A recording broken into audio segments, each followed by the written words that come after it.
కర్ణాటక భాషలో ఒక సామెత ఉంది, ఊదో శంఖ ఊదుగుడు అని. అంటే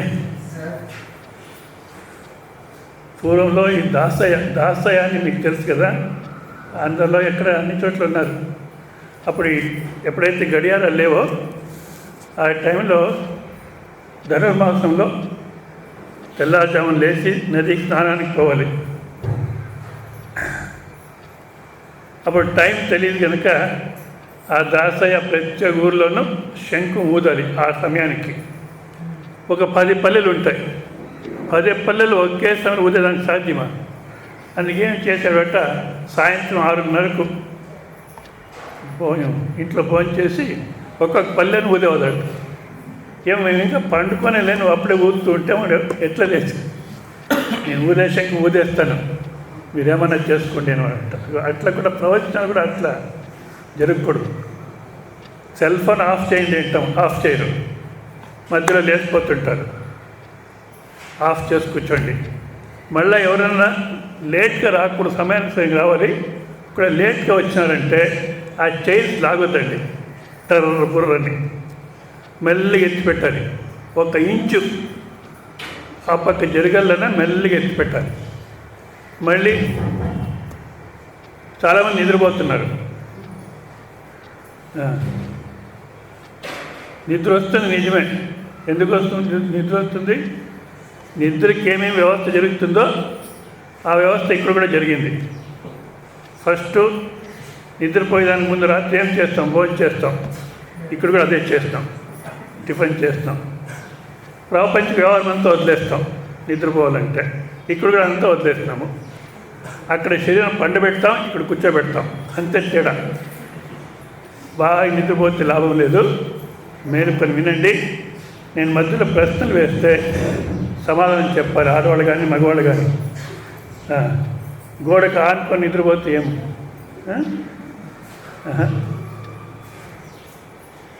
చిన్న భజన చెప్పి తర్వాత ప్రారంభం చేస్తాం.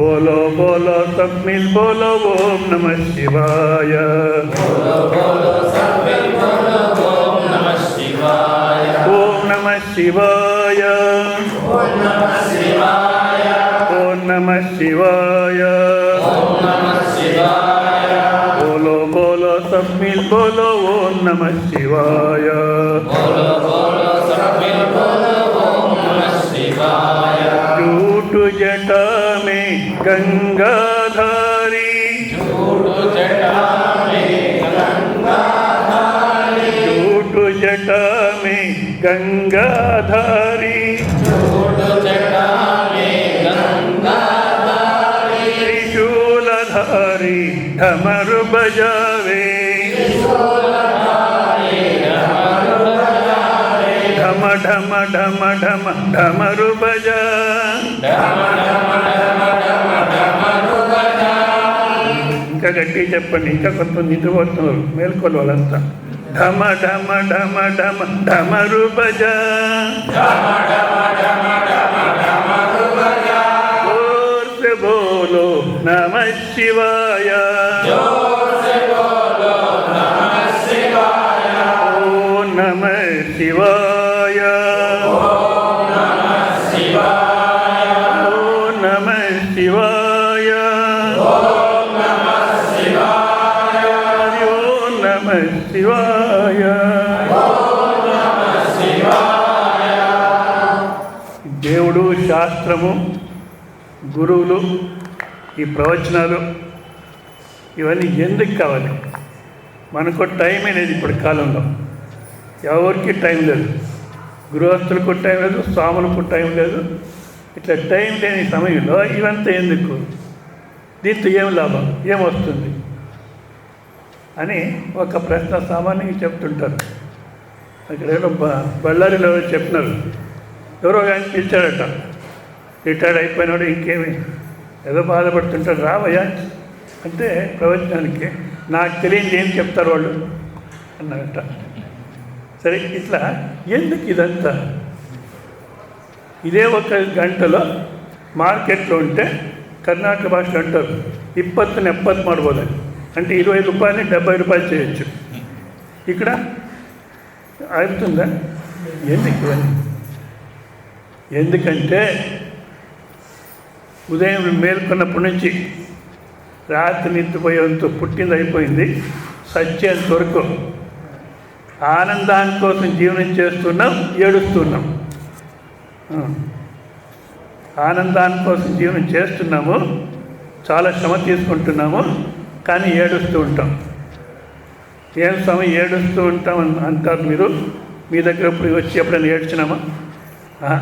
అట్లేం చేయరు. మరి ఏం చేస్తారు?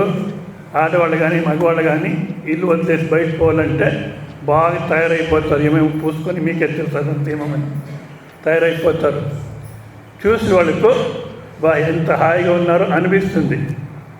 బయటికి అట్లా కనబడినా లోపల ఎట్లుంది మనసు? అడిగితే బాగున్నామంటారు. బాగున్నామని చెప్పినప్పుడు నిజంగా లోపల బాగున్నారా? ఇప్పటి కాలంలో శరీరం బాగుందా? శరీరము రోగము, బీపీ, షుగర్లు, మోకాలు నొప్పులు, నడుము నొప్పులు, ఇంకా 4-5 ఇయర్స్లో అందరికీ క్యాన్సర్ ఉంటుందట. ఇట్లా శరీరం. పోనీ మనస్సున హాయిగా ఉందా అంటే ತುಂಬಿಹವು ತೊಳೆಯೊಳಗೆ 100 ಹಕ್ಕಿಗಳು, ಗಿಳಿ, ಗೂಗೆ, ಕಾಗೆ, ಕೋಗಿಲೆ, ನವಿಲು, ಹದ್ದು, ಗಿರಗಿರನೆ ಕೊರಕೊರನೆ ಕಿರಿಚಿ ಕೂಗುತ್ತಿರಲು నిద్దెగಡೆಯಲ್ಲಿ మంకుతిమ్మ. అనేక విధమైన సమస్యలు లోపల పెట్టుకోవడానికి కాదు, బయట చెప్పుకోవడానికి కాదు, ఏం చేయాలో తెలీదు అవునా? మళ్ళీ బాగున్నామంటాం. ఎందుకు ఇట్లా అయింది? ఎంత తెలివితో జీవనం చేస్తే ఏం చేసినా ఎందుకు ఇట్లయింది, ఎందుకు బాధపడుతున్నామంటే అనేక విధాలుగా చెప్తుంటారు. అయ్యో స్వామీజీ, మీకు సంసారం అంటే తెలీదు, మీరు పెళ్లి చేసుకోలే, మీకు పిల్ల లేదు, మేక లేదు, మీకు తెలీదు సంసారం అంటే. మా ఇల్లే ఒక స్పెషల్, అందరూ అట్లేంటారు. మా ఇల్లే ఒక స్పెషల్, చాలా బాధ అంట. కానీ ఏం సమస్య, ఎందుకు బాధపడుతున్నారంటే ఫస్ట్ గృహస్థ జీవితంలో నిజంగా చాలాసార్లు చెప్తుంటాను, వింటారు, స్వామీజీ వ్యవహారమే చెప్తానంటారు, మార్చుకోరు. వ్యవహారానికి సంబంధం లేనిది కాదు వేదాంతము, దేవుడు అనేది. ఎప్పుడైతే మీ వ్యవహారంలో శుద్ధమవుతారో అప్పుడే దేవుడు. ఎందుకు బాధపడుతున్నారు, ఏం సమస్య అంటే మా కోడాల్సిన లేదు. కొన్ని పెళ్లి చేయకుండా ఉండింటే బాగుండేది కదా, కొడుకు పోయి పెళ్లి చేయకుండా ఉంటే బాగుండేది కదా, అట్లా ఊరుకుండరు. చేసిన తర్వాత పొందిస్తూ ఉండరు. కొన్ని వేరే ఉండండి, అది సరిపోదు. ఏం సమస్య ఇది? కోడాలు సరిలేదు, అత్త సరిలేదు, మామ సరిలేదు, వాళ్ళు సరిలేదు, వీళ్ళు సరిలేదు. అందుకోసం బాధపడుతున్నాను. ప్రపంచం అంతా సరిపోతే అప్పుడు నేను బాగుంటాను. నాది అనే ప్రపంచం, దాంట్లో నాది అనే ప్రపంచం అంతా నా ఇష్ట ప్రకారం మారితే అప్పుడు సుఖంగా ఉంటాను. దానికోసం ప్రయత్నం చేస్తాం. ఒకరు అర్థం చేసుకోరు నన్ను అని ఏదో చెప్తుంటాం. నిజంగా సమస్య ఏది అనేది మనం ఎందుకోసం ఆనందానికోసం ప్రయత్నం చేస్తే కూడా బాధపడుతుంటాం. ఏమి సమస్య అంటే ఇది ఇట్లే చెప్తుంటాం, వీళ్ళ సమస్య, ఇంట్లో ఉన్నవాళ్ళు ఒకరు అర్థం చేసుకున్నాను ఇట్లేదో చెప్తుంటాం. అది ఇప్పుడు కాలంలో ఇంకా ఎక్కువైపోయింది. ఏది వాస్తు సరిలేదు మీ ఇంటికి, అందుకే ఇట్లా బాధపడుతున్నారు మీరు, వాస్తు సరిలేదు. సరే, శని కాటం ఉంది. నిజంగా జనాలకి ఇట్లాంటివి చెప్తే ఎంత త్వరగా ఒప్పుకొనేస్తారో. ఏ శని కాటం ఉంది అని చెప్తున్నారు. ఆ శనికి నేనేం ద్రోహం చేశాను? ఆ శనికి వేరే పని లేదా, ఇంకా అందరికీ బాధ పెట్టేదన్న పని అని ఎవరు యోచించారు. శని కాటం ఉంది అంటే అవునా, ఏం చేయాలి చెప్పండి అంటారు. 1000 రూపాయలు ఇప్పుడు దక్షిణ పెట్టు, తర్వాత 1000 రూపాయలు ఖర్చు పెట్టి ఇంకేమో శాంతి చేయాలి అంటే ఖర్చు పెట్టడానికి రెడీగా ఉంటారు. నువ్వే ఆనంద స్వరూపం, ఏం లోపలనే పోదు. వాస్తు సమస్య అంటారు. వాస్తు సమస్య కాదు, శనిదేవుడి సమస్య అంటారు. కాదు, కృష్ణానంద మొట్టమొదటి గ్రంథం రాశారు నవగ్రహాల గురించి. దాంట్లో శనిదేవుడు అంటే శనిదేవుడు అని కాదు, అది శనేశ్వర అంటారు. కాదు, శనైశ్వర అంటే ఎవరైతే అధ్యాత్మ మార్గంలో రాలేదో, మళ్ళీ వచ్చినా కూడా ఏదో వస్తారు, ఒకరోజు వింటారు, వెళ్ళిపోతారు. దీంట్లో మెల్లగా ప్రయాణం చేస్తున్నారు. వాడే శనీశ్వరుడు, వాడికే బాధ. నిజంగా ఏది సమస్య కాదు. కానీ ఎంతవరకు మీరు వేరే వాళ్ళ సమస్య అని చెప్తుంటారో అంతవరకు మీరు సుఖంగా ఉండలేరు. ఎందుకంటే వేరే వాళ్ళు మార్చేది అంత సులభం కాదు. ఇప్పుడు స్వామీజీ మీరు చెప్తున్నారు జనాలు మార్చేదానికి కదా. అవును, జనాలు విని మారాలి అని చెప్తున్నాం. కానీ నన్ను ప్రశ్న చేస్తే ఎవరన్నా ఎంతమందిని మార్చినావు నువ్వు అంటే చెప్పే దాంట్లో నేను మారినాను, కానీ ఎవరైనా మారినారో లేదో తెలియదు. ఇంతవరకు ఎవరైతే సిన్సియర్గా ఉపదేశం చేస్తారో, కొంతమంది అది అయిపోయింది ఇంతమంది తయారు చేస్తానంటారు, అది వదిలేసేయండి అహంకారం. ఎవరైతే 25 సంవత్సరాలు 50 సంవత్సరాలు ఉపదేశం చేస్తారో వాళ్ళంతా చివరికి ఏమన్నారు, in the process I got change. వీళ్ళు మార్చే దాంట్లో నేను మారిపోయినాను, కానీ ఎవరైనా మారినారో తెలియదు అంటారు. అంటే వేరే వాళ్ళని మార్చలేము కనుక వేరే వాళ్ళ సమస్య, వేరే వస్తువు సమస్య అని మీరు ఎంతవరకు ఆలోచన చేస్తుంటారో అంతవరకు దుఃఖినే. మరి ఏది సమస్య అంటే సురేశ్వరాచార్యులు అంటారు, ఆ బ్రహ్మస్తమ పర్యంతై సర్వప్రాణిభి సర్వప్రకారస్య దుఃఖస్య స్వరసతయత్వాత్ తన్నివృత్త్యర్థం ప్రవృత్తిరస్తి స్వరసతాయవ. అంటే చతుర్ముఖ బ్రహ్మ నుంచి మొదలుకొని ఇక్కడ ప్రతి ఒక్కరు ఒక చిన్న చీమ వరకు ప్రతి ఒక్కరు దుఃఖాన్ని పోగొట్టుకోవాలి అని ప్రయత్నం చేస్తున్నారు. ఎవరు ఉపదేశం లేకుండా ప్రయత్నం చేస్తున్నారు. చిన్న పిల్లలకు బొమ్మలు పెట్టుకొని ఆడుకో, నువ్వు సంతోషంగా ఉంటావు అని ఉపదేశం చేయాల్సిన అవసరం లేదు. కావాలని వాళ్ళకే వస్తుంది, బొమ్మలు పెట్టుకుని ఆడుకుంటే నా దుఃఖం పోతుంది అనా. ఎవరు ఉపదేశం లేకుండా దుఃఖం పోగొట్టుకోవాలని ప్రయత్నం చేస్తారు. వినపడుతుందా? వినపడుతుందా అనే శబ్దం వినపడిందా? లాస్ట్ వెనకలున్న వాళ్ళు వినపడుతుందా? పికప్ పిల్ల మొత్తం పికప్ పిల్ల.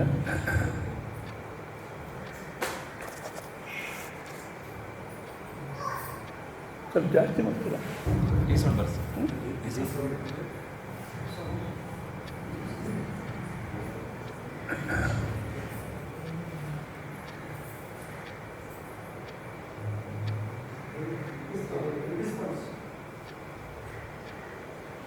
సర్లే. సో ఎవరు ఉపదేశం లేకుండా దుఃఖం పోగొట్టుకోవాలని ప్రయత్నం చేస్తున్నారు. అవునా? దుఃఖం ఎందుకు ఉంది అంటే ఇట్లా ఆలోచన చేస్తారు, వాళ్ళు సర్లేదు, వీళ్ళు సర్లేదు, వాస్తు సర్లేదు, అది సర్లేదు. ఇదేది కాదు. మరి ఎందుకంటే దుఃఖస్య దేహోపాదానైక హేతుత్వాత్, దేహం పొందినావు అందుకే దుఃఖం. యోచించేయండి, మనం పుట్టినాము కనుక దుఃఖం ఉంది, పుట్టుకే లేకుండా పోతే. లీ అనేటువంటి చైనాలో లీ అనేటువంటి ఒక రాజు భగవాన్ బుద్ధుని శిష్యుడు బోధిధర్మ, ఆయన దగ్గర పోయి, అయ్యా ఈ జగత్తులో సౌభాగ్యమైంది ఏం చెప్పు. నాకు టైం లేదు రాజు, నేను వెంటనే చెప్పు, తెలుసుకొని వెళ్ళిపోతానంటాడు. అయ్యా సౌభాగ్యమైంది ఏది అంటే నువ్వు పుట్టుకుంటా పోతే అదే సౌభాగ్యం, పుట్టినా కనుక అది దౌర్భాగ్యం. ఇజ్రాయెల్లో ఒక ప్రైమ్ మినిస్టర్ ఉండేది ముందు, మన ఇందిరాగాంధీ మాదిరి ఫస్ట్ లేడీ ప్రైమ్ మినిస్టర్ గోల్డా మైర్ అని. ఆమె ప్రైమ్ మినిస్టర్గా ఉన్నప్పుడు ప్రెగ్నెన్సీ, గర్భవతి అవుతుంది. గర్భవతి అయితే కూర్చొని యోచన చేస్తుంది, నేను ఈ జగత్తులో ప్రైమ్ మినిస్టర్ అయ్యి ఏం సుఖపడుతున్నాను. ఎందుకంటే ఆలోచన చేస్తే మళ్ళీ పుట్టకూడదు ఈ జగత్తులో అని బాగా అర్థమవుతుంది. మనం ఆలోచన చేయము. ఇలా చెప్తున్నారు కదా, గొర్రెల మాది పరిగెత్తుంటాము అని, అందరూ పరిగెత్తు, మనము పరిగెత్తున్నాం అంతే. ఆమె యోచన చేస్తుంది, నేనేం సుఖపడుతున్నాను, ప్రైమ్ మినిస్టర్గా ఉంటూ ఏం సుఖపడుతున్నాం. ఎందుకంటే ఇజ్రాయెల్ ఎప్పుడు యుద్ధమే, వీళ్ళు యుద్ధం చేయాల్సి వస్తుంది, లేదా వాళ్ళు వీడిపోయిన వస్తారు.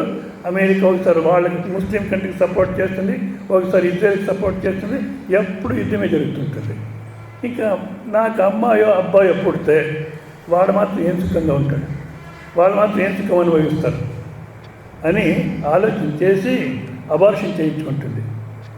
మళ్ళీ వద్దు ఈ జన్మ, నేనే బాధపడుతున్నాను, నా వల్ల వేరే జీవి జగత్తుకొచ్చి బాధపడి వద్దు అని అబార్షన్ చేయించుకుంటుంది. అంటే పుట్టుక అంటే మళ్ళీ దుఃఖమే. పుట్టినాము కనుక దుఃఖం ఉంది. సరే, అసలు ఎందుకు పుట్టినాము? ఒక విధంగా చూస్తే మనకి తెలిసినట్టు మన వ్యవహారంలో చూస్తే మన ఇష్ట ప్రకారం కాదు జన్మ. ఎవరన్నా పుట్టేదానికి ముందు మిమ్మల్ని అడిగింటే ఏమని, ఎక్కడ జన్మం తీసుకుంటావు, ఏ కుటుంబంలో ఆడగానో మగానో అని ఎవరైనా అడిగినారా? అడిగింటే ఏదైనా కోరేవాళ్ళం. అది లేదు. మొత్తంలో పుట్టగానే వచ్చింది. ఎందుకు వచ్చింది అంటే దేహస్య పూర్వోపచిత ధర్మాధర్మూలత్వాత్. ఎందుకు వచ్చింది శరీరం అంటే అనేక జన్మాల్లో మనము ధర్మ అధర్మ పాప పుణ్య అనేటువంటి వారు చేసాం అనా, దాని ఫలం అనుభవించేదానికి ఇప్పుడు జన్మ వచ్చింది. అంటే దాన్ని అనుభవించడానికి ఇప్పుడు జన్మ వచ్చింది. పూర్వోపచిత ధర్మాధర్మ మూలత్వాత్. అందుకే ప్రతి ఒక్కరు బ్లూ ప్రింట్ తీసుకొని వచ్చినారంటారు. ఆయు విత్త కర్మ విద్య నిధన. ఎన్ని సంవత్సరాలు జగత్తులో ఉండాలి? ఆయు, విత్త ఇవంతా భౌతిక సంపద అనుభవించాలి. కర్మ, ఏ కర్మ చేయాలి. విద్య, ఏ విద్య ఎంతవరకు నేర్చుకోవాలి. నిధన, మరణము ఏ విధంగా రావాలి అనేది గర్భంలో ఉన్నప్పుడే నిశ్చయం అయిపోతుంది. అంటే పూర్వజన్మ కర్మలు అనుభవించడానికి కోసం శరీరం వచ్చింది. అవునా? సరే, ఆ ఆ ధర్మ అధర్మ పాప అప్పుడు ఎందుకు చేసాం? ఊరికి ఉండింటే బాగుండదు కదా. నిజాన్ని ఊరికి ఉండండి చూస్తాం. అదొకటే జగత్తులో కష్టం. ఏది? ఊరికి ఉండేది కష్టం. సుమ్మదిరు మనవే బ్రహ్మవాగువే అంటారు కన్నడలో. ఊరుకుండే, ఓ మనసా ఊరుకుండు బ్రహ్మ అయిపోతావు అని. సమయం దొరికితే వడవడ వాగుతుండేదే, ఊరుకుంటూనే ఉంటారు. అవునా? మరి ఎందుకు వచ్చింది ధర్మాధర్మం? ఎందుకు వచ్చిందంటే తయోశ్చావీత ప్రతిష్ఠిత కర్మూలత్వాత్ అని వృత్తి. ఏ కర్మాలైతే చేయాలో అది చేసినాం, ఏ కర్మాలైతే చేయకూడదో అది చేస్తాం. శాస్త్రీయ కర్మాలు చేస్తాం, అశాస్త్రీయ కర్మాలు చేస్తాం. అది చేసే దాంట్లో మనకు తెలిసి పాప పుణ్యం చేస్తాం, తెలియకుండా కూడా పాప పుణ్యం జరిగింది. ఆ కర్మ ఆ రోజు చేసేసాం. కర్మలో దుష్టఫల ఆ సమయానికి ఒక ఫలం వస్తుంది మనకు. చూడండి, ఆఫ్ చేసి కూర్చోమంటే కూర్చున్న ఇవ్వతాయి జనాలతో. సరే, ధర్మ అధర్మ ఎందుకు చేసామంటే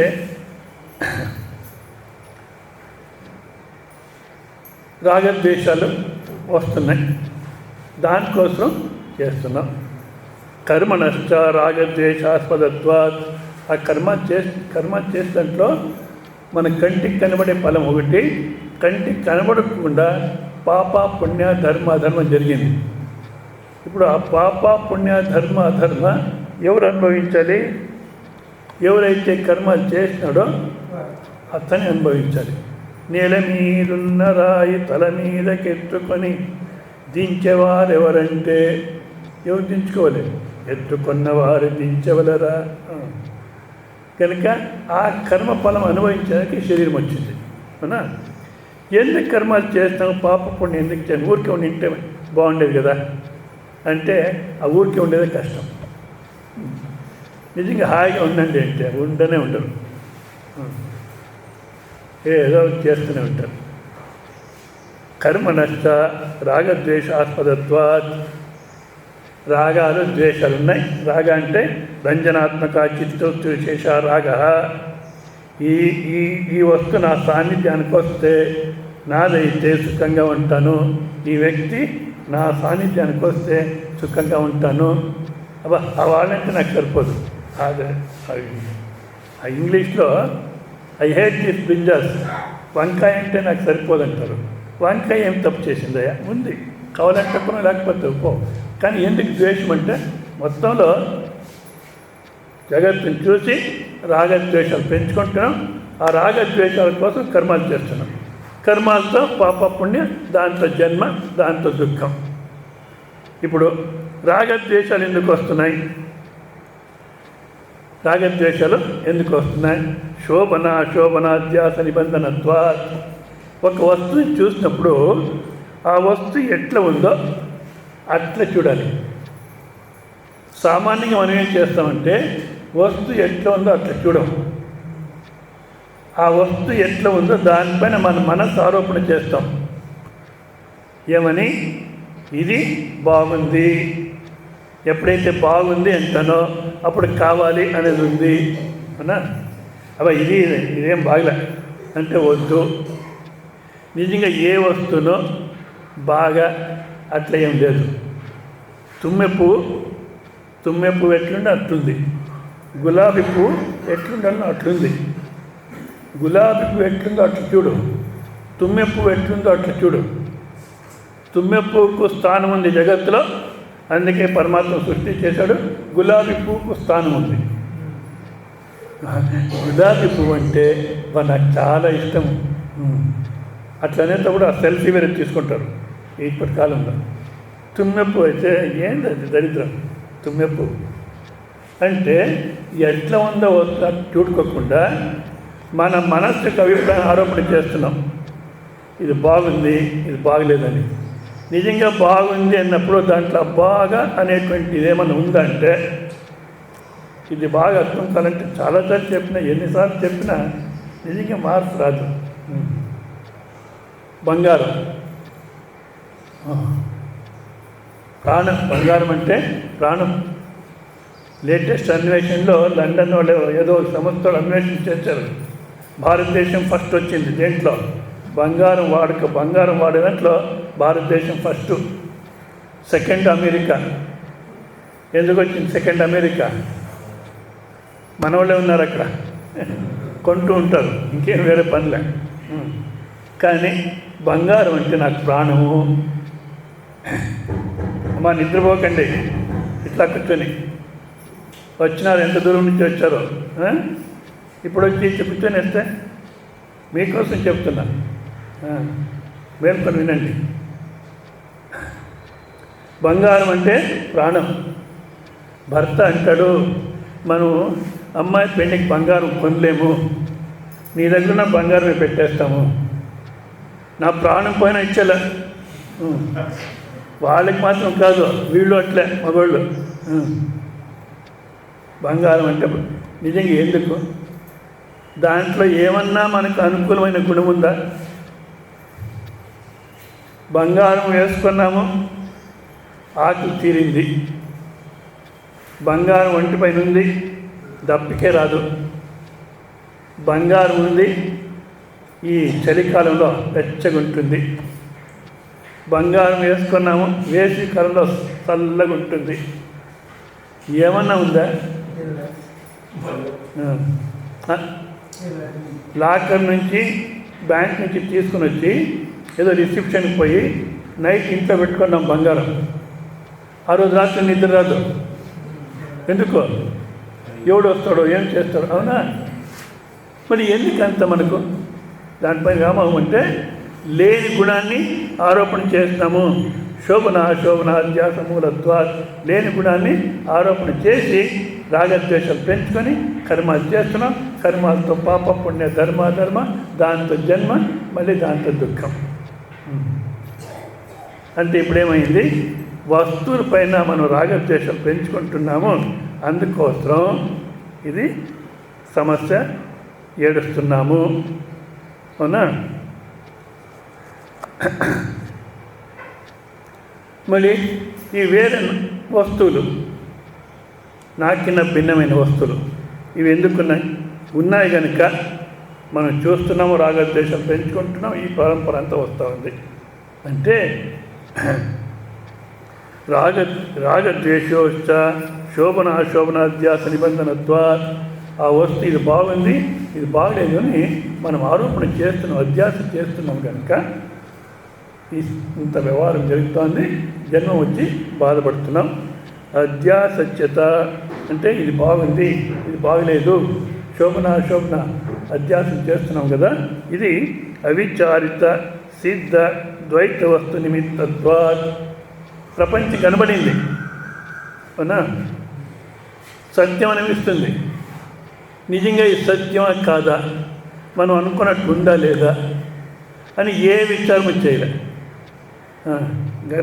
గతానుగతికో లోక అని చెప్తున్నారు కదా. ఇప్పుడు పుట్టినాము, ఇంట్లో చూస్తే తల్లిదండ్రులు పరిగెత్తున్నారు, అవ్వతాత పరిగెత్తున్నారు, బంధువులంతా పరిగెత్తున్నారు. ఎవరు ఎక్కడికి పరిగెత్తున్న వాళ్ళకి తెలియదు, వాళ్ళ చేత మనం పరిగెత్తడానికి ప్రయత్నం చేస్తాం. నిజంగా ఈ ద్వైత వస్తువు ఉందా లేదా ఏం విచారం చేయలేదు మనం. ఈ ఉమాభారతి అని ఇప్పుడు మినిస్టర్గా ఉంది ఆమె, ఏదో మినిస్టర్ కాశీ శుభ్రం చేసే దాంట్లో ఏదో గంగానది శుభ్రంలో ఆమెకి ఇచ్చినది ఇన్ఛార్జ్. ఆమె ముందు సన్యాసిగా ఉండింది, మళ్ళీ ఏదో పార్టీలో వచ్చింది అనుకోండి, ఆ కథ అంతా వద్దు. ఆమె ఒకసారి వెల్లూరులో కనబడింది నాకు. వెల్లూరు ఈశ్వర మందిర్లో పోయినాము, నేను మన ప్రతాప్ రెడ్డి, జయశ్రీ వాళ్ళంతా పోయినాము. అక్కడ పోలీసు వాళ్ళు చాలామంది ఉన్నారు. ఎందుకు ఇంతమంది పోలీసు ఉంది అని ఒక పోలీస్ కానిస్టేబుల్ అడిగితే, ex chief minister of Madhya Pradesh వచ్చింది, ఆమె ప్రొటెక్షన్ కోసం ఇంత ఉంది అన్నారు. సరే, అంతలోనే మనం బయటకు వచ్చినాము గర్భగుడి నుంచి, ఆమె లోపలికి పోయింది. సరే మాట్లాడిస్తామని నిలబడుకున్నాం. సరే, ఆమె బయటకు వచ్చినంత ఏమో నేపాల్ ఒకటి ఉండింది హిందూ రాజ్యము, అది కూడా పోయింది, మొత్తం ప్రపంచంలో హిందూ రాజ్యం అనేది లేదు అని మాట్లాడితే, ఏం చేయాలి చెప్పండి, మనం రాజకీయ పార్టీ ఏది సరిలేదు అట్లాంటిదో అనింది. సరే, ఆ ఒక్క సంబంధంతో అంతనే మళ్ళీ పరిచయం కాలే. ఆమె ఎప్పుడో మోదీ దగ్గర మాట్లాడి, ఇట్లా పలానా కైవల్యాన సమాజం ఒక అతను ఉన్నాడు, ఆయనకు తత్వం దీంట్లో బాగా చాలా ఆసక్తి ఉంది, ఆయనతో మాట్లాడితే బాగుంటుంది అని ఒకసారి పిలుచుకొని వచ్చింది మోదీని. ఏదో ఊళ్ళో ఉన్నాను, అక్కడ మోదీని పిలుచుకొని వచ్చింది, కూర్చొని మాట్లాడినాము. నేను మీ తత్వం వినాలా అని ఉన్నాను, అదేదో మీరే ఆనందం అని చెప్తారట, అది వినాలా అని ఉన్నాను, మీరు రాండి ఢిల్లీకి అన్నాడు. ఎక్కడ ఢిల్లీ, నువ్వే ఎప్పుడు ఊరూరు తిరుగుతుంటావు, నేను వచ్చి ఏం చేసేది అక్కడ, నువ్వు ఎప్పుడైనా స్థిరంగా ఉంటే రావచ్చు, నువ్వు ఎప్పుడు స్థిరంగా ఉంటావు చెప్పు, అప్పుడు వస్తానన్నాను, కానీ నేను ఇంటిమేట్ చేస్తానులేండి అన్నాడు. ₹1,00,000 ఇచ్చినాడు చేతికి దక్షిణ. ₹1,00,000 తీసుకుని అబ్బో అని లోపల మేల్కొన్నా. అవునా, ఏమన్నా ఉందా? అదేవిధంగా ఈ ప్రపంచమా లేదా నిజంగా ఉందా? ప్రొఫెసర్ కృష్ణస్వామి అయ్యర్ అని మన సత్యానంద సరస్వతి పూర్వాశ్రమంలో ఆయన గైడ్ గురు, ఆయన ఒక గ్రంథం రాస్తాడు, ది సైన్స్ ఆఫ్ రియాలిటీ అని ఒక పుస్తకం రాస్తాడు. దాంట్లో అంటాడు, be careful, you have been already deceived. జాగ్రత్తగా ఉండు, సత్యం అనుకొని మోదీ ₹1,00,000 ఇచ్చాడు అనుకొని అప్పుడే మోసమైంది నీకు. మళ్ళీ ఇక్కడ మేలుకుంటే ఇంకొకటి ఎవడో పాలిటీషియన్ వస్తాడు, 2,00,000 తీసుకొని వస్తాడు, ఇప్పుడే మోసమైంది. ఇది కూడా అంతేనా ఈ ప్రపంచం, లేదా నిజంగా ఉందా విచారం చేయంటారు. మనం ఏం చేస్తున్నాం, విచారం చేయలే, పరిగెత్తున్నాం అన్నా, గతానుగతికో లోకానికి పరిగెత్తున్నాము. ద్వైతస్య చ శుక్తిరజతాదివత్ సర్వస్యాపి స్వతసిద్ధ అద్వితీయ ఆత్మ అనుబోధమాత్ర ఉపాదానత్వా అవ్యావృత్తి. దృష్టాంతం ఇస్తారు, ఈ దృష్టాంతాన్ని మీరు బాగా వినింటారు. ఆ రజ్జు సర్ప అంటే ఉన్నది తాడు, మనం అనుకున్నది సర్పమని అనా. సర్పం అనుకున్న సమయంలో కూడాను సర్పం అని భయపడిన సమయంలో కూడాను కొంతమంది సర్పం అనుకొని అది తగిలితే కాటేసింది అని చనిపోయే వాళ్ళు కూడా ఉన్నారు. అవునా? ఇంత వ్యవహారం జరిగినా నిజంగా అక్కడ మనం లైట్ వేసి చూస్తే ఏముంది? తాడే. అదేవిధంగా ఇక్కడ కూడా వివేకం అనేటువంటి ఒక లైట్ వేసి చూసింటే బాగా అర్థమయ్యేది మనకు. కానీ మనం చూడలేదు, సత్యం అని పరిగెత్తున్నాము. కానీ వివేకం చేసిన మహానుభావులు, శాస్త్ర ఆధారంతో వివేకం చేసినట్టు మహానుభావులు అంటున్నారు ఏమది? ద్వైతస్య చ శుక్తిరజతాదివత్ సర్వస్యాపి స్వతసిద్ధ అద్వితీయ ఆత్మ అనుభవం మాత్ర ఉపాదానత్వ అవ్యావృత్తి. అంటే స్వతసిద్ధమైన, స్వతసిద్ధ అంటే ఆత్మ అంటే నేను అని సామాన్యమైన అర్థం. స్వతసిద్ధ అద్వితీయ ఆత్మ అంటే ఇప్పుడు మీరు ఉన్నారా లేదా? అది చెప్పండి ముందు. ఏమన్నా సందేహం ఉందా? రేపు ఎవరన్నా బాబా వచ్చి మీరంతా లేదు బాబా అని మొత్తం జగత్తంతా కొలుస్తుంది, అయ్యో అయ్యో ఆయన వచ్చి అంటాడు నువ్వు లేవు అంటాడు. అప్పుడు మీరేం చేస్తారు? ఏం చేస్తారు చెప్పండి? బుర్ర చెడింది ఆయనకు. అంతే. నేనున్నది స్వతసిద్ధం. మనం ఉండే దాంట్లో ఏమిటో సందేహం లేదు, కానీ ఎట్లా ఉన్నాము అనే దాంట్లో సందేహం. ఒకసారి సుఖం అంటాం, ఒకసారి దుఃఖం అంటాం. అయ్యో ఎందుకు చెప్తాడు నా కథ, నా ఏడుపు ఎందుకు, నా అవస్థ ఎవరికి వద్దు అంటాం. ఉన్న దాంట్లో ఏం సందేహం లేదు, అవునా? కానీ నేను ఎవరు వివేకం చేయకుండా, అవునా, నిరభిమాన స్థితిలో వచ్చినాం జగత్తుకి. వచ్చిన తర్వాత నిరభిమాన స్థితిలో వచ్చినాము. వచ్చిన తర్వాత ఏం చేస్తున్నాము? నన్ను చూసి వేరే వాళ్ళు నువ్వు హిందూ, ముస్లిం, క్రిస్టియన్ అన్నారు, ఒప్పుకున్నాను. నువ్వు బ్రాహ్మణ అదేదో చెప్పినారు, అది ఒప్పుకున్నాము. వేరే వాళ్ళు నన్ను చూసి ఏమేమి చెప్పినారో అదంతా నేనే ఒప్పుకున్నా. ఆ తర్వాత ఏం చదువుకున్నా ఆ చదివే నేను, ఏ ఉద్యోగం చేస్తానో ఆ ఉద్యోగమే నేను. మనకి అర్థమే కాదు, కొంచెం మనం వ్యవహారం చూసుకుంటే అర్థమవుతుంది, కానీ చూసుకోము. నేను మేనేజరు, బ్యాంక్ మేనేజర్ అంటాడు. సరే, బ్యాంక్లో మేనేజర్ నువ్వు, ఇంటికి వస్తే ఎవరు మేనేజర్? మీకంత బాగా అనుభవం ఉంది. ఎవరు మేనేజర్? అవును కదా. మరి నేను మేనేజర్ అంటే ఏమర్థం? యోచన చేయడు. Deputy commissioner of police 24 hours duty అంటాడు. ఇంటికి వస్తే ఎవరు కమిషనరు? మరి అంటే నేనే ఉద్యోగం అదే నేను, ఏం అదే నేను, ఇట్లా అనుకున్నామే. మమ్మల్ని గురించి మనం శాస్త్రం అంటే నువ్వేది కాదో దాన్ని నేను అనుకున్నావు. ఇంకా లోతుగా వివేకం చేస్తే లేని శరీరాన్ని ఉందనుకొని అదే నేను అనుకున్నావు. ఇదే తప్పు, ఇదే మూలభూతమైన సమస్య. దీనికోసమే బాధపడుతున్నాం. సర్వ అనర్థమూల అహమిదం మమ ఇదమితి నైసర్గికం లోకవార. నేను నాదని. ఇది ఎట్లా వచ్చింది? నైసర్గికం లోకవార, స్వాభావికంగా వచ్చింది. మరి వివేకం చేయలే గనక ప్రపంచాన్ని గురించి వివేకం లేదు, నిన్ను గురించి నీకు వివేకం లేదు. ఇదే సమస్య. ఇది తప్పితే వేరే ఏ సమస్య లేదు.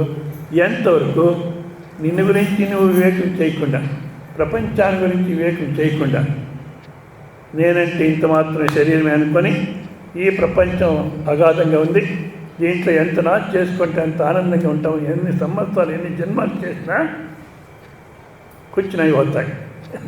దుఃఖినే. మరి దుఃఖం నుంచి బయటపడాలంటే నేను ఎవరు అనే దాన్ని వివేకం చేయాలి.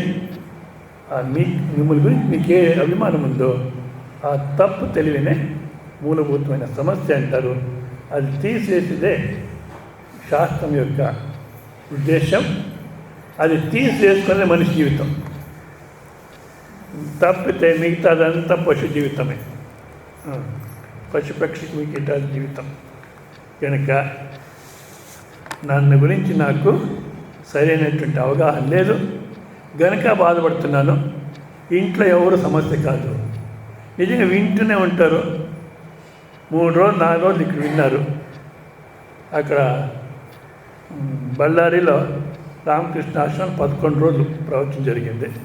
విన్నారు మార్నింగు ఈవినింగు. మళ్ళీ ఇంటికి పోయి నువ్వు సర్లేదు, అది సర్లేదు, ఇది సర్లేదు, ఇంతవరకు ఏం చెప్పినారు స్వామీజీ? నువ్వే సర్లేదు అన్నారు. The problem is you, the solution is you. నువ్వే సమస్య, నువ్వే పరిహారం. ఇది ఎప్పుడైతే మనకు అర్థమైంది అంటామో మళ్ళీ ఇంకెవరిని ఆరోపణ చేయకూడదు, ఎవరిపైన మళ్ళీ వాళ్ళని సరి చేసేదానికి ప్రయత్నం చేయకూడదు. చెప్పాలి, వింటే విన్నా, లేకపోతే చూడదు. ముందే నేనే సర్లే అని ఆ నేనంటే ఎవరు అనే దాన్ని వివేకం చేయాలి. దాన్ని స్పష్టపరిచేదానికోసమే సత్యనారాయణ సరస్వతి అనేక గ్రంథాలు రాశారు. మొత్తం తన జీవితం అంతా ఇదే. సో ఆ ఒక్క మహాత్ముని యొక్క బోధ అనుసరించుకొని ఇంకా 3 రోజులు ఈ సమస్యను తీసేయడానికి ప్రవచనాలు జరుగుతాయి. జాగ్రత్తగా వినండి. ఇక్కడికి ప్రవచనం స్టాప్ చేసి ఇంకా కొన్ని నియమాలు పాటించాలి. నిజంగా ఆశ్రమానికి వచ్చిన తర్వాత ఇంట్లో ఎట్లున్నామో ఆశ్రమాన్ని అట్లే మార్చుకొని ఇంట్లో ఎట్లా జీవిస్తుంటామో ఆశ్రమంలో అట్లే జీవనం చేసుకొని మళ్ళీ ఇంటికి పోతే ఏం లాభం? మార్చుకోవాలి. ఫస్ట్ వచ్చారు, ఏదో ఒక రూమ్లో ఉంటారు, ఆ రూమ్ శుభ్రంగా పెట్టుకోండి. చాలా శుభ్రంగా ఉండాలి. ఎప్పుడన్నా మనం పోయి ఆ రూమ్లో ప్రవచనం చేస్తాము అనుకుంటే వచ్చి కూర్చొని అందరూ ప్రవచనం ఎంత శుభ్రంగా ఉండాలి. అది తర్వాత బాత్రూమ్, లెట్రిన్ మీరు పోయినప్పుడు ఎంత శుభ్రంగా ఉందో బయటకు వచ్చే సమయంలో దానికన్నా శుభ్రంగా పెట్టేసి రావాలి. అది తర్వాత ఈ ట్యాప్స్ దగ్గర కూర్చొని స్నానం చేయకండి. ట్యాప్స్ దగ్గర లేదా ఏదో గోడ పక్కన కూర్చొని నీళ్లు పోసుకునేది. ఎందుకంటే ఆశ్రమం అంతా గలీజ్ అయిపోతుంది, పవిత్రమైన వాతావరణం చెడిపోతుంది. అందుకని బాత్రూంలోనే చేయండి. బాత్రూమ్ శుభ్రంగా, లెట్రిన్ బాత్రూమ్ శుభ్రంగా ఉండాలి. ఆ తర్వాత బట్టలు ఆరేసేది. ఇక్కడ తాడు కట్టినారు వెనకల ఈ బిల్డింగ్ పక్కన, ఆ తాడు పైన వేసుకోండి. ఇంకా అవసరం కావాలంటే కట్టుతారు. కానీ ఆ చెట్టు పైన, ఈ చెట్టు పైన, మళ్ళీ అక్కడ ఇప్పుడు కొత్తగా బిల్డింగ్ అయిందే అక్కడ కంబీల పైన వేస్తే పవిత్రమైన వాతావరణం అపవిత్రం అయిపోతుంది, శుభ్రంగా కనబడదు. ఒకటి. రెండోది, ఆ కంబీల పైన వేస్తే రాను అదేంటారు చుక్కిడి అంటారు. మళ్ళీ చేంజ్ చేస్తుండాలి కంబీల్ని 2 సంవత్సరాలకు ఒకసారి. మరి వర్షం వస్తే ఒక 15 నిమిషాలు, 20 నిమిషాలు, అర్ధగంట వస్తుంది, మళ్ళీ ఆరిపోతుంది నీరు. ఇదైతే 1 అవర్ 2 అవర్స్ ఉంటుంది. సో కంబీలు పాడైపోతాయి కనుక పక్కన వేసుకోండి. మళ్ళీ ఏ క్లాస్ జరుగుతుందో ఆ సమయానికి సరిగ్గా రండి. మళ్ళీ క్యాంటీన్లో కూడా అంతే, మాట్లాడకండి అనవసరంగా, మౌనంగా ఉండాలి. అవునా? మౌనంగా ఉండాలి, అనవసరంగా మాట్లాడకూడదు. ఒకరు ఈ విచారమే మాట్లాడుతున్నామంటారు. ఏం మాట్లాడుతుంటారో ఎందుకే గలట్ చేస్తారంటే, లేదు ఈ విచారమే మాట్లాడుతున్నాము, ఈ విచారమే మాట్లాడుతున్నామని బ్రహ్మ అంటే ఏమనుకున్నావు, నేనే అని ఇట్లా అరుస్తూ మాట్లాడుతుంటే, నేను చెప్పాను కదా ఉదయం ఏమని, let us think, let us SIT and think. కూర్చొని ఆలోచించేస్తాం. నీళ్ళు తాగేటప్పుడు కూర్చొని తాగాలి, తీర్థప్రసాదం తీసుకునే సమయంలో కూర్చొని తీసుకోవాలి, ఆలోచించే సమయంలో కూర్చొని ఆలోచన చేయాలి. అవునా? నిలబడుకొని ఏదో వేదాంతం మాట్లాడుతుంటే అవన్నీ ఏదో మాట్లాడుతుంటారు. అట్లా మౌనంగా ఉండాలి.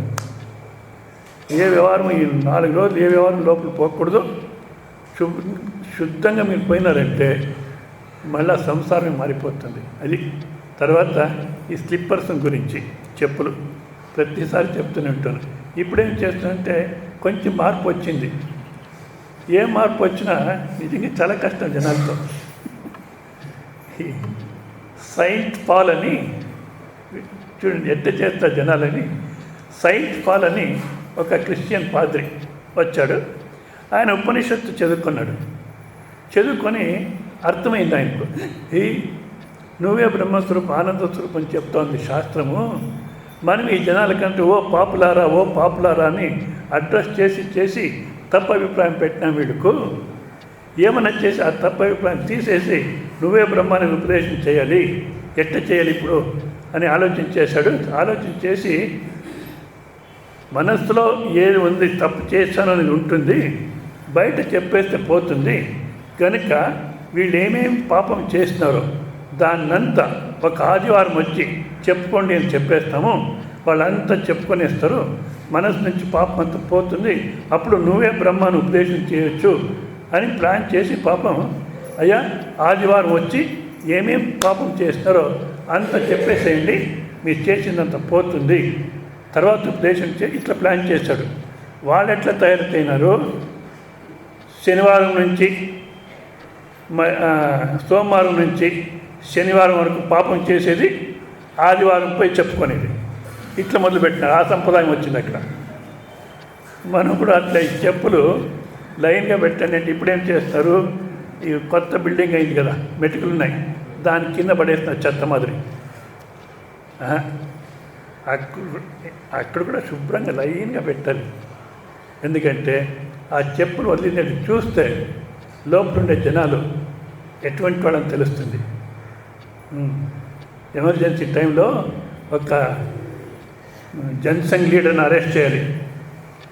ఎక్కడున్నాడో మా ఇప్పుడు ప్రపంచమంతా వెతికేవాళ్ళు, ఎక్కడున్నాడో తెలీదు.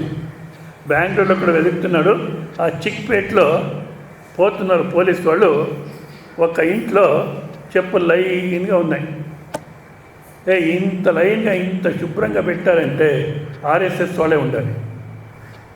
ఎటువంటి వాళ్ళు ఉన్నారని దాంట్లో తెలిసిపోతుంది, ఆర్ఎస్ఎస్ వాళ్ళే ఉండాలి. బహుశా ఆ లీడర్ ఇప్పుడు ఉంటాడో ఏమో అని లోపల పోతే అక్కడున్నాడు లీడర్, అరెస్ట్ చేశారు. అంటే బట్టలు ఆరేసి ఉండేది, ఆ చెప్పులు వేసేది, ఇవంతా చూస్తే ఎటువంటి సంస్కారవంతులు ఉన్నారని తెలిసిపోతుంది. అంతేకాదు ఎంతవరకు అర్థమైంది అనేది తెలుస్తుంది. అర్థమైన వాడు ఒక నడక, ఒక మాటలు ప్రతి ఒక్కటి వేరే విధంగా ఉంటుంది. ఇదొకటి చెప్పేసి స్టాప్ చేస్తాను. ఇది జెన్ మాస్టర్ని కనిపెట్టేది కష్టం. మన దాంట్లో అయితే ఇగో ఇదేదో కాషాయ వస్త్రాలు ఉన్నాయి, ఏదో ఒక పేరు ఇచ్చింటారు, కనిపెట్టేది సులభం. జెన్ మాస్టర్స్ని కనిపెట్టేది కష్టం.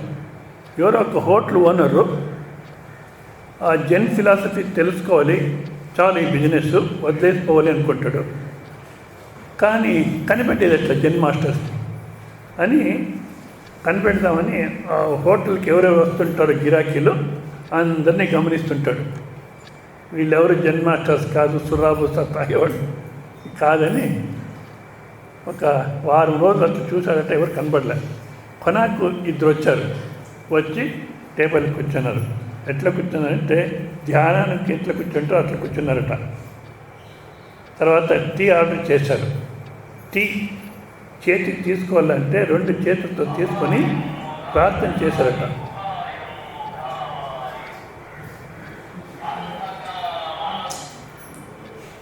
ఏం కూర్చున్నాయి వద్ద ప్రార్థన చేశారు. ఏమని, పరమాత్మ ఈరోజు నీ అనుగ్రహంతో ఇది ప్రాప్తి అయింది నాకు అని కన్ను మూసుకొని ప్రార్థన చేసి మెల్లగా ఎట్లా తాగినారు, మనం తాగుతుంటాం ఎనిమిగొట్టు నీళ్లు తాగినట్టు సొర్రాబుస్తాని శబ్దం రాకుండా తాగినారు. మళ్ళీ ఆ కప్ అండ్ సాసర్ కింద పెట్టాలంటే శబ్దం లేకుండా పెట్టినారు. ఆ సప్లై చేసిన వానికి 2 చేతులతో మొక్కినారు. అప్పుడు ఆ ఓనర్ కనుక్కున్నాడు వీళ్ళు జెన్ మాస్టర్ అని. ప్రతి ఒక్క దాంట్లో కనబడుతుంది బాగా. సో అట్లా జాగ్రత్తగా ఉండాలి. మమ్మల్ని మనం గమనిస్తూ ఉండాలి, ఎక్కడ తప్పు చేస్తున్నామని దిద్దుకోవాలి.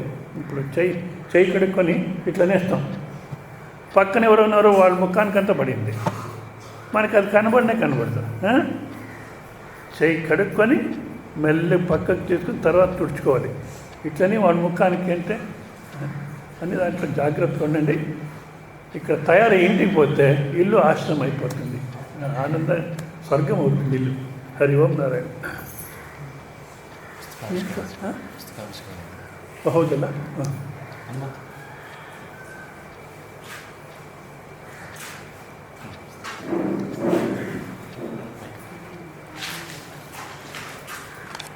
చాలు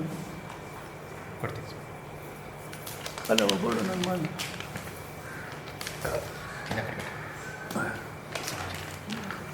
ಇದ್ಯಾವುದಿದು ನಿಮ್ಮದು ಅನ್ಕೊಟ್ಟಿದ್ದೀನಿ. ಓಕೆ ಇದು ಎರಡು ನಮ್ಮ ಭಗವದ್ಗೀತೆ ಇದು ಕಟ್ಟುಕೊಂಡ ಭಗವದ್ಗೀತೆ ಒಂದೇ ಭಾಗ భగవద్గీత ಒಂದೇ వాల్యూమ్ కఠోపనిషత్తు. ఓకే ఇప్పుడు 3 గ్రంథాలు విడుదల చేస్తున్నారు. ఒకటి పరమార్థ చింతామణి, మళ్ళీ రీప్రింట్ అయింది. మళ్ళీ భగవద్గీత మొదటో వాల్యూమ్ భగవద్గీతోపన్యాస మంజరి, గీతోపన్యాస మంజరి మొదటో వాల్యూమ్ అయిపోయిందని మళ్ళీ రీప్రింట్ చేశారు. మళ్ళీ కాటుకోపన్యాస మంజరి మన ఓబన్న సారు అనువాదం చేశారు. అది ఇప్పుడే ఫస్ట్ ప్రింట్ అలా ఫస్ట్ ప్రింట్ వచ్చింది. దాన్ని విడుదల చేస్తున్నారు. విడుదల చేస్తున్నారంటే గ్రంథాలు బంధనంలో ఉన్నాయి, గ్రంథాలు బంధనంలో ఉన్నాయి, దానికి విడుదల. ఏంలే వీళ్ళే కట్టి పెట్టినారు. మరి ఏం గ్రంథ విడుదల అంటే మన విడుదల, మనం బంధంలో ఉన్నాం. కృష్ణ జన్మ ఎక్కడ జరిగిందంటే జైల్లో జరిగింది. చాలామంది చెప్తే ఏం దేవుడయ్యా మీ దేవుడు జైల్లో పుట్టేదైతే ఒక ప్యాలెస్లో పుట్టింటే పోయి జైల్లో పుట్టినాడు, ఏం దేవుడయ్యా అని అంటారు. తెలియదు వాళ్ళకు. ఎవరైతే కష్టంలో జైల్లో ఉన్నాము, బంధంలో ఉన్నాము అని అర్థం